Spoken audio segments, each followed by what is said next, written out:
Baik, kami akan menjelaskan tentang keseimbangan pasar.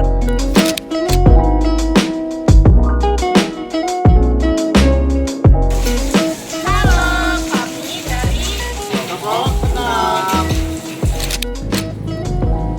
Keseimbangan pasar adalah saat yang ditunggu-tunggu oleh semua pelaku ekonomi. Disinilah harga dan jumlah barang yang diminta konsumen sama dengan yang ditawarkan produsen. Kondisi ini disebut juga keseimbangan harga, di mana kuantitas produk atau jasa berada dalam jumlah yang seimbang, sehingga harga cenderung stabil. Keseimbangan pasar terjadi karena adanya interaksi antara pembeli dan penjual, baik di pasar barang jasa maupun di pasar faktor produksi. Pasar faktor produksi melibatkan rumah tangga sebagai penjualan sumber daya seperti tanah, modal, dan keterampilan, serta perusahaan sebagai pembelinya. Pendapatan dari penjualan faktor produksi akan kembali menjadi barang dan jasa.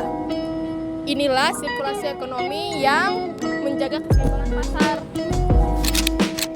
Surplus merupakan kelebihan barang yang ditawarkan oleh penjual lebih banyak dibandingkan dengan permintaan pembeli. Hal ini dapat menjadikan ketidakseimbangan pada pasar. Surplus dapat terjadi karena beberapa faktor, diantaranya ialah perubahan fungsi permintaan, kenaikan produksi, dan juga ketergantungan musim. Dampak dari terjadinya surplus ialah penurunan harga, kerugian pada produsen, dan juga pengurangan produksi. Kemudian bagaimana nih cara mengatasi surplus? Mengatasi surplus bisa dengan berbagai macam. Yang pertama yakni memproduksi barang sesuai dengan permintaan pasar.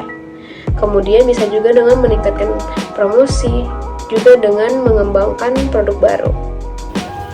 Contoh nyata keseimbangan pasar bisa kita lihat di Kalimantan Tengah, khususnya pada pasar komoditas, pertanian, dan perkebunan.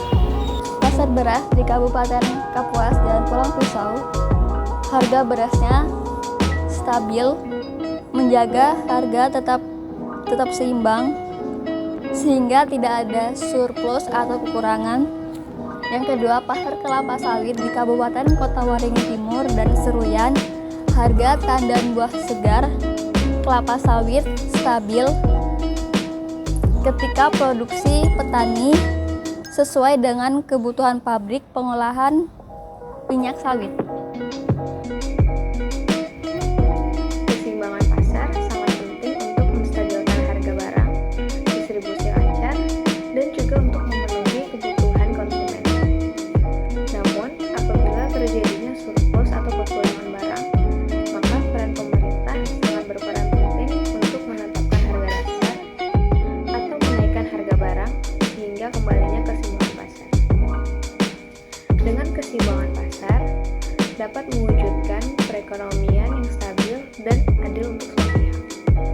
Nah, setelah mengetahui tentang keseimbangan pasar, kira-kira pasar di kotamu mengalami surplus atau tidak ya? Komen di bawah ya. Biasakan kebenaran. Jangan membenarkan kebiasaan. Sekian dari kami. Terima kasih. Bye, bye, bye.